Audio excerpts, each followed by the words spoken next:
I was 16 when the police officer showed up at our door. "There's been an accident," he said, his face grim beneath the brim of his hat. My parents had been driving home from their anniversary dinner when a truck driver fell asleep at the wheel. They were pronounced dead at the scene. In an instant, my world imploded. The next few weeks passed in a blur of funeral arrangements, condolences, and the growing realization that I was now alone. That's when Aunt Rebecca stepped in. "Of course Olivia will come live with me," she announced at the reading of the will, her hand gripping my shoulder a little too tightly. "She's family." I'd always had a complicated relationship with my aunt. My father's older sister, Rebecca, had always seemed to resent him, though I never understood why. Growing up, I'd noticed how her smile would tighten whenever Dad talked about his promotion at the architectural firm, or when Mom showed off photos from our family vacations. But she was my only living relative, so I had no choice. The attorney handed me a sealed envelope. "Your parents left this for you to be opened when you turn 18, he explained. "I'll keep it in safekeeping until then." 2 years passed in Aunt Rebecca's spare bedroom. She wasn't cruel exactly, but there was a coldness to her care. Basic necessities were provided, but little else. When I needed money for a school trip or new clothes, she'd sigh dramatically before reluctantly writing a check. "The insurance money from your parents barely covers your expenses," she'd remind me. "We need to be careful." I never questioned this. I assumed the modest ranch house my parents owned and their middle-class jobs hadn't left much behind. Besides, I was grateful to have a roof over my head, even if it never felt like home. On my 18th birthday, the attorney delivered the envelope as promised. Inside was a letter from my parents and a detailed account statement.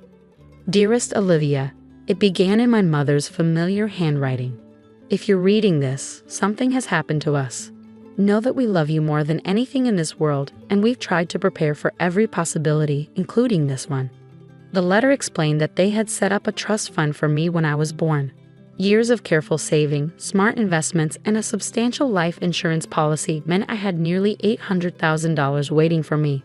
The money was to be managed by my guardian until I turned 25, with the provision that it could be used for my living expenses, education, and a down payment on a house when I was ready. "We want you to pursue your dreams without financial burden," my father had written. "Your future was always our priority." I stared at the document in shock, then confusion, then growing anger. If there was this much money, why had the past 2 years been so financially strained?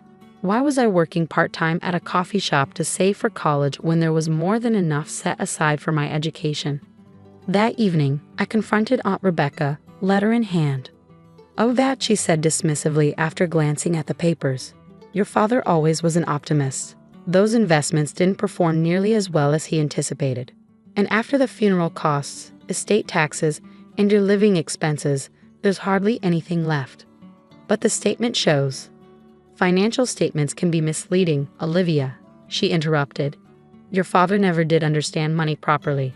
It's why your mother had to work so hard all those years." Her words stung, but they also rang false. My father had been meticulous with finances, teaching me the value of saving from the time I was old enough to have an allowance. "I'd like to speak with the trustee," I said firmly. "I'm the trustee," she replied with a cold smile. "And frankly, after everything I've done for you, this display of ingratitude is exactly what I would expect. You're just like your father, entitled and financially irresponsible." There it was, that flash of resentment I'd seen directed at my father so many times. But now it was aimed at me. "I want to see the account statements," I insisted. "You'll have full access when you're 25, she snapped. "Until then, be grateful for what you have. Now, I believe you have a shift at the coffee shop." I felt trapped. At 18, newly graduated from high school, and with no resources of my own, what could I do? I had been planning to attend State University, the only school I could afford with my savings and a partial scholarship. My dream school, Westlake College, with its prestigious architecture program, following in my father's footsteps, had accepted me, but the tuition was far beyond my means. Or so I had thought. That night, I couldn't sleep. Something wasn't adding up. I remembered how my aunt had recently renovated her kitchen, replaced her car with a new luxury model, and taken a 3-week European vacation, all love telling me we needed to be careful with money. The next day, instead of going to my shift at the coffee shop, I visited the bank listed on my parents' trust document. The teller couldn't provide account information, but confirmed the trust existed and directed me to the bank's trust department. "I'm sorry, but we can only discuss this with the trustee," the trust officer explained. "I understand," I said, "but can you at least confirm the current trustee? The original document names Rebecca Collins, but I want to make sure that's current." He checked the system. "Yes, Rebecca Collins is the current trustee until you turn 25 or meet other conditions specified in the trust." "What other conditions?" He hesitated, then said, "I really can't say more without the trustee present." I left the bank feeling both frustrated and vindicated. The trust definitely existed, but how could I access it if Aunt Rebecca controlled everything? My break came 3 months later when a piece of mail arrived addressed to trustee of the Collins Family Trust. Aunt Rebecca was out of town on another vacation, and I had been collecting the mail. My hands trembled as I carefully opened the envelope, a quarterly statement from the investment firm managing the trust. The balance was $742,658.91. There had been regular withdrawals over the past 2 years, large ones, but they hadn't gone toward my care. One withdrawal for $45,000 was labeled kitchen remodel. Another for $68,000 was marked Mercedes lease and purchase. The most recent $22,000 was simply noted as European vacation. My aunt had been stealing my inheritance while making me work for minimum wage and telling me I couldn't afford my dream school. I took photos of every page of the statement with my phone, then carefully resealed the envelope and left it in the mail pile. Over the next few days, I gathered more evidence. I found older statements in her home office during her absence. I discovered credit card statements showing purchases far beyond what my aunt's salary as a dental office manager could support. With this evidence in hand, I consulted a legal aid attorney at the university. "This is clear breach of fiduciary duty," the attorney said after reviewing the documents. "As trustee, your aunt has a legal obligation to manage these funds in your best interests, not her own." "What can I do?" "We can petition the court to remove her as trustee and appoint a neutral third party. We can also seek recovery of the misappropriated funds." "How long would that take?" "Months, possibly a year or more." I couldn't wait that long. Fall semester at State University had already started, but I was working full-time instead, trying to save enough for spring enrollment. Meanwhile, Westlake's architecture program, my dream, was moving forward without me. Then I remembered what the trust officer had said.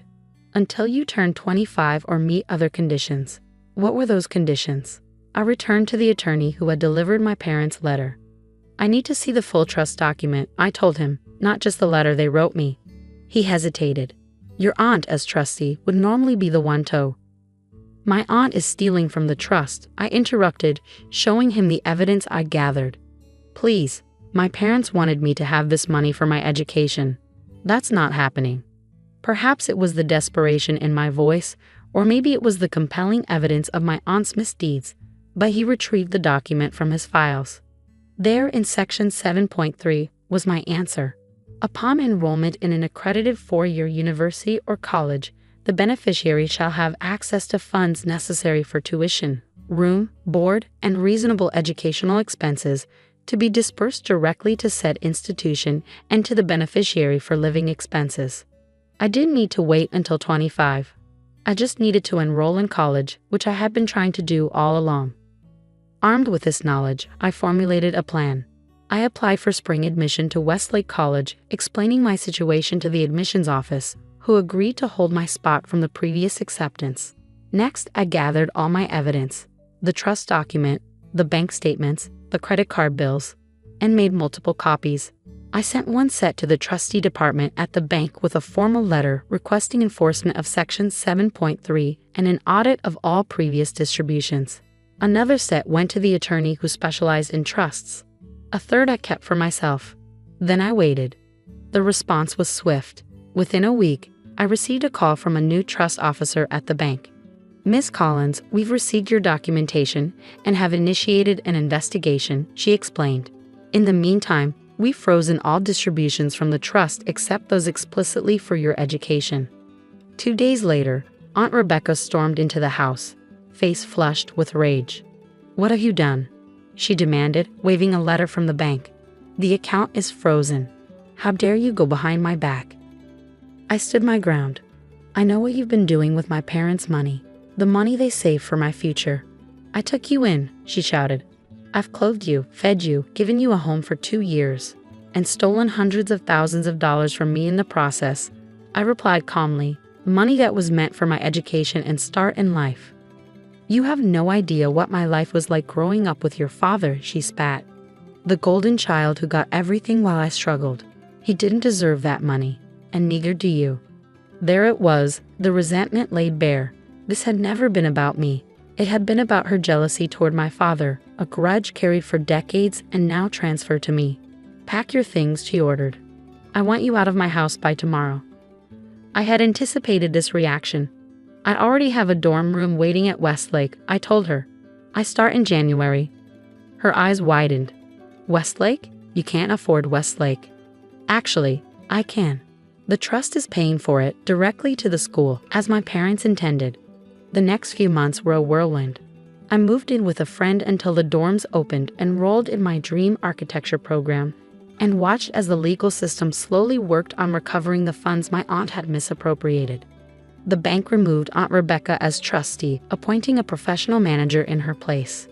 The new trustee initiated proceedings to recover the stolen funds, and formal charges of financial exploitation were being considered. For nearly 3 years, I had no contact with my aunt. I threw myself into my studies, excelling in the program my father had once dreamed of attending himself, but couldn't afford without the financial planning he'd put in place for me. The irony wasn't lost on me. Graduation day arrived on a perfect spring morning.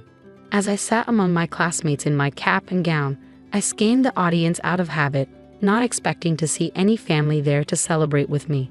To my surprise, I spotted Aunt Rebecca in the back row. She looked smaller somehow, her normally immaculate appearance slightly disheveled. According to my lawyer, she had been ordered to repay over $300,000 to the trust and had been forced to sell her house and luxury car to comply. The threat of criminal charges had been dropped in exchange for full restitution. After the ceremony, she approached hesitantly, watching as my friends congratulated me with hugs and photos. "Olivia," she said when we were finally face to face. "Congratulations." "Thank you," I replied, unsure what else to say. She fidgeted with her purse strap. "You look so much like your father on his graduation day." I waited, sensing she had more to say. "I've been in therapy," she continued, her voice low, "trying to understand why I did what I did. The resentment I carried all those years, it consumed me." "And did you?" I asked. "Understand it?" She nodded slowly. "My actions were inexcusable. The jealousy I felt toward your father, and then toward you, it was never about anything he did. It was about my own insecurities, my own failures." She paused. "I don't expect forgiveness, but I wanted you to know I'm sorry, truly sorry." I studied her face, searching for the manipulation I'd grown accustomed to. Instead, I saw something I'd never witnessed from her before: genuine remorse. "I have something for you," I said, reaching into my graduation gown to retrieve a folder I'd been carrying. She took it with a puzzled expression. Inside was a statement from the trust, showing the full restitution of funds she'd repaid, along with a letter I'd written. "I'm releasing you from any further legal obligation," I explained. "The money has been recovered, and I've asked the trustees not to pursue any additional claims." Her eyes filled with tears. "Why would you do this?" "Because carrying anger and resentment only hurts the person holding onto it," I said. "My parents taught me that. And despite everything, you're still my family." I wasn't offering a fairy tale reconciliation. Trust, once broken so thoroughly, doesn't mend easily. But I was offering an end to the cycle of resentment that had poisoned our family for too long. "What will you do now?" she asked, wiping her eyes. I smiled, thinking of the architectural internship awaiting me in Chicago. "I'm going to live the life my parents wanted for me, one where I pursue my passions without financial burden." I paused. "And I'm going to honor their memory by breaking the cycle of bitterness that you couldn't." It wasn't forgiveness, exactly, but it was freedom for both of us. As I joined my friends for graduation lunch, leaving Aunt Rebecca with a folder containing her release from further obligation, I felt a weight lift from my shoulders. The inheritance my parents had left wasn't just financial. It was their values, their vision for my future, their belief in the person I could become. That was the true legacy, one that could never be stolen.